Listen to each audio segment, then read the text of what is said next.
आंखों की दो बूंदों से सातों सागर हारे हैं जब मेहंदी वाले हाथों ने मंगलसूत्र उतारे हैं। जी हाँ, कुछ ऐसा ही मंजर था 14 फरवरी 2019 को जब सीआरपीएफ के 45 जवानों ने अपने प्राणों की आहुति दे दी थी। उस दिन तिरंगा पहनाने से ज़्यादा कफन के लिए इस्तेमाल हो रहा था।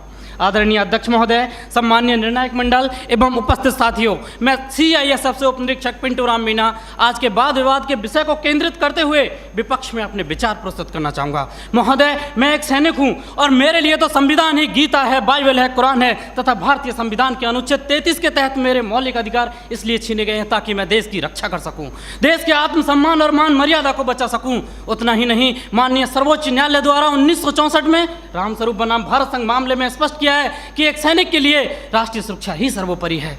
जबकि महोदय, आज हमारे देश में खौफनाक मंजर को देखकर यहाँ की जनमानस मौत से मोहब्बत और जिंदगी से नफरत करने लगी है, क्योंकि अपराध के मुकाबले कानून बौना नजर आने लगा है और ये मानव अधिकार तो अपराधियों के हित में तन जाते हैं, इसीलिए तो रोज भेड़िए साक्षात छाती पर चढ़ जाते हैं। अध्यक्ष महोदय, राष्ट्रीय सुरक्षा के लिए लड़ी गई लड़ाई कोई क्रिकेट का मैच नहीं जो आज हार गए तो कल जीत जाएंगे। ये वो जंग है जो आज नहीं जीती गई तो कल देश को वीरान कर देगी, इसीलिए इसको जीतना बहुत जरूरी है। और हम रोज जीतते हैं तभी तो पंजाब की तर्ज पर जम्मू कश्मीर और उत्तर पूर्वी राज्य भारत के नक्शे में हैं, नहीं तो युद्ध विराम संधि, शिमला समझौता और ताशकंद जैसे कई समझौते रोज जम्मू कश्मीर की घाटियों में बेआबरू होते हैं। महोदय, राष्ट्रीय सुरक्षा का मतलब यह नहीं कि नक्सली आतंकी हमलों में जवाबी कार्रवाई न करें। राष्ट्रीय सुरक्षा का मतलब आतंकवाद, नक्सलवाद, उग्रवाद को खत्म कर देश के कोने कोने में शांति स्थापित करना है। और अगर शांति स्थापित करना है तो आतंकवाद और नक्सलवाद को पोषित करने वाले तथा उन्हें हथियार मुहैया कराने वाले राष्ट्रों पर प्रतिबंध लगाने की जरूरत है। जरूरत है न्यायिक प्रक्रिया को सुधारने की, टेरर फंडिंग और साइबर क्राइम को रोकने की। आज जरूरत है राजनीतिक इच्छा शक्ति की। महान राजनीतिक चाणक्य ने भी कहा कि कोई भी नियम राष्ट्र और राष्ट्रहित से बड़ा नहीं होता, किंचित ऐसा है तो उसे तत्काल बदल देना चाहिए। महोदय, आज के दौर में आक्रामक रवैया अपनाने वाले आतंकवाद, नक्सलवाद, उग्रवाद से लोहा लेना किसी युद्ध से कम नहीं और किसी युद्ध को जीतने के लिए पहल करने की आवश्यकता होती है। जबकि युद्ध जैसी अत्यंत निर्णायक पलों में एक जवान अपनी नौकरी की वजह से उतना ही कर पाता है कि सांप मरे या ना मरे, लेकिन लाठी नहीं टूटनी चाहिए, क्योंकि उसको डर सता रहा होता है कि जलील किया जाएगा उसे मानव अधिकारों की भरी सभा के अंदर। उसे डर सता रहा होता है कि ना तो कानून छोड़ेगा और ना इतर का ताड़ बनाने वाली मीडिया की पैनी नजरें छोड़ेंगी, जिसका ज्वलंत उदाहरण पहले कश्मीर में जवानों के सिर कटवाए तब जाके सर्जिकल स्ट्राइक किया। 20 भारतीय सैनिकों ने गोली खाई तब म्यांमार में घुसकर ऑपरेशन ऑल आउट किया था। 45 जवानों ने शहादत दी तब बालाकोट एयर स्ट्राइक की। काश ये एयर स्ट्राइक, सर्जिकल स्ट्राइक और ऑपरेशन ऑल आउट पहले ही हो गए होते तो एक पत्नी का सुहाग, एक बुढ़े माँ बाप की बुढ़ापे की लाठी, एक बहन की राखी और एक बच्चे का भविष्य अंधकार में नहीं होता। महोदय, डॉक्टर भी कैंसर का इलाज करता है तो संक्रमित कोशिका को काट कर फेंक देता है ताकि वो नासूर ना बने, और आज हमारे देश में आतंकवाद, नक्सलवाद और उग्रवाद तो उससे भी गंभीर समस्या बने हुए। ये एक नहीं, दो नहीं, तीन नहीं, हजारों निर्दोष लोगों की जान ले लेते हैं। महोदय, मेरे विपक्षी साथी किन दरिंदों के लिए मानव अधिकारों की दुहाई दे रहे हैं?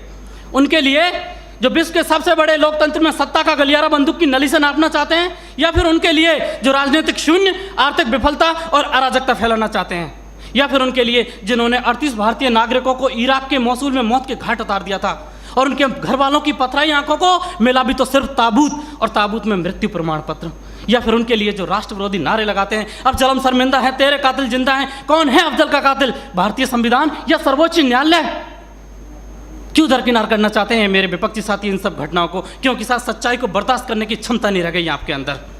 महोदय, सच ये है कि हमारी बंदूक की नली से निकली हुई गोली को 1000 बार सोचना पड़ता है कि उसे कब, कहां और किसे लगना है, जबकि एक आतंकवादी की गोली को कोई निर्णय लेने की आवश्यकता नहीं होती।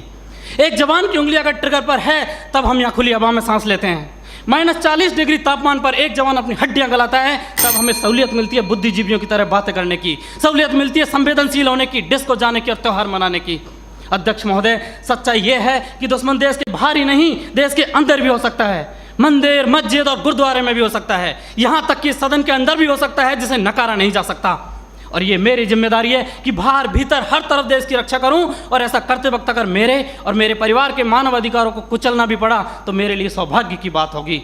अंत में फैसला माननीय निर्णायक मंडल के ऊपर छोड़ते हुए भूतपूर्व प्रधानमंत्री श्री अटल बिहारी वाजपेयी जी की चंद पंक्तियों के साथ मेरी वाणी को विराम देना चाहूँगा कि ये बंधन की भूमि है, अभिनंदन की भूमि है, ये तर्पण की भूमि है, ये अर्पण की भूमि है, इसका कंकर कंकर शंकर है, इसका बिंदु बिंदु गंगा जल है। हम जिएंगे तो इसके लिए, मरेंगे तो इसके लिए, और मरने के बाद गंगा में बहती हुई हमारी अस्थियों से कोई कान लगाकर सुनेगा तो सिर्फ एक ही आवाज़ आएगी, भारत माता की जय।